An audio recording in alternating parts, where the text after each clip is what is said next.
you can see why Mickey and every rancher around here would like to convert to what we call permanent set sprinklers instead of portable sprinklers.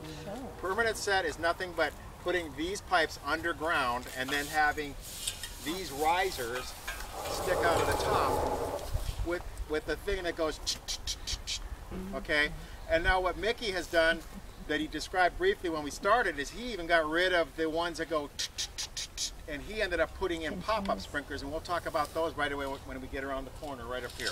Did you keep the same size? These are portable laterals, so if you ever hear portable lateral sprinklers, that's what these are. And if you ever want to sell these, let me know. I think I know someone who wants to buy them. Then how many of those were in each line?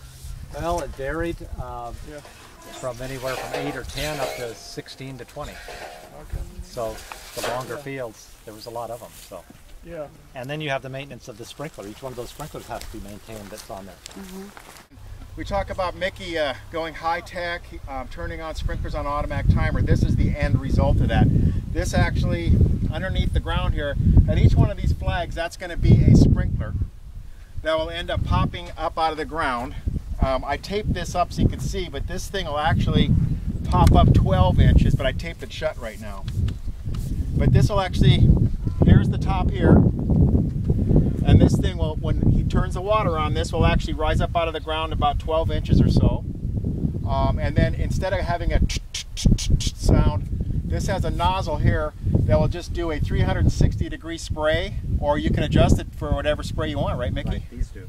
So if you didn't want to over-irrigate onto a driveway or underneath some oak trees or something, you can adjust on the top here with a special service tool that will adjust the sprinkler however he wants it. But in most of the case, you got a 360-degree spray here. Right. And then what I also wanted to show you is, because Mickey cuts hay and because animals are heavy, cows are heavy in general, if a tractor or an animal puts their hoof on top of this sprinkler, it could still break something under the ground. The old sprinklers that he had up above the ground, the impact sprinklers we call them, the ones that go cattle will routinely snap those off on the top above the ground. So that's one reason he went under the ground. But stuff can still happen under the ground to break pipes. So underneath the ground he has assembled a thing called a swing joint.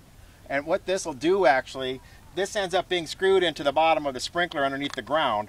But what it really does is all these things can actually swivel here. So and bend a little. So it can actually bend this way, it can bend that way, it could even go down a little and not break anything underneath the ground. So this is part of the high-tech component that Mickey's done, installed here to make his life easier, because there's nothing worse than looking out and seeing a geyser out in your pasture of which you got to drop everything, get a shovel and go out there. And if any of you have fixed wet, muddy, broken lines, imagine how it'd be to do that routinely. And also if you're making a living on raising pasture or hay, you have to make sure everything's fixed all the time. So this has kind of saved you a ton of time. Very low maintenance. So Mark, just running 3/4 inch lines? This starts out 1.25 inch and it goes to 1 inch. Nothing smaller than 1 inch. It depends on how many nozzles. Your risers are 3/4. Yeah, it depends on how many nozzles, how many sprinklers on each one. There's the last 4 are on 1 inch, then it goes to 1.25 inch. So pretty much everything over here is 1 inch and 1.25 inch. So what which does the sprinkler attach to on the swivel thing? Actually, Mickey, he asked the question, what part attaches to this? That so in that right would there. go in here. Right. And there's several different methods of swing joints. There's actually more elaborate ones too that can have another round, so it can literally go all directions. Right. So, and the other thing I'll mention, and then I'm through with the irrigation part, is all the Mickey's irrigation systems have been designed so that his crop, in this case irrigated pasture, gets the right amount of water the right number of days in between. So just as a rule of thumb, and this kind of applies to your own yards if you have a yard at home, he's irrigating the root zone of the crop. So whether your yard, you might be irrigating 6 inches, we designed Mickey's irrigation system to irrigate to about 20 inches to 24 inches of root zone. And so when Mickey turns on his system for 12 hours, at the end of 12 hours, if you put a tuna can out here or some straight can, Mickey will have about 1.25 inches of water in the bottom of that tuna can. And then he'll turn this set of sprinklers off, turn on another set for 12 hours, and that too will get 1.25 inches of water every 12 hours. Then about every 5 or 6 days in the month of July when it's hot, that crop, the pasture uses that 1.25 inches of water. And it's all calculated out by fancy weather gauges and also just from experience. But that's called an irrigation water management schedule. So Mickey, when he got this system designed, it also came with an irrigation water management schedule that said put on about 1.25 inches of water every 12 hours and then come back every 5 or 6 days and repeat the process over and over and over.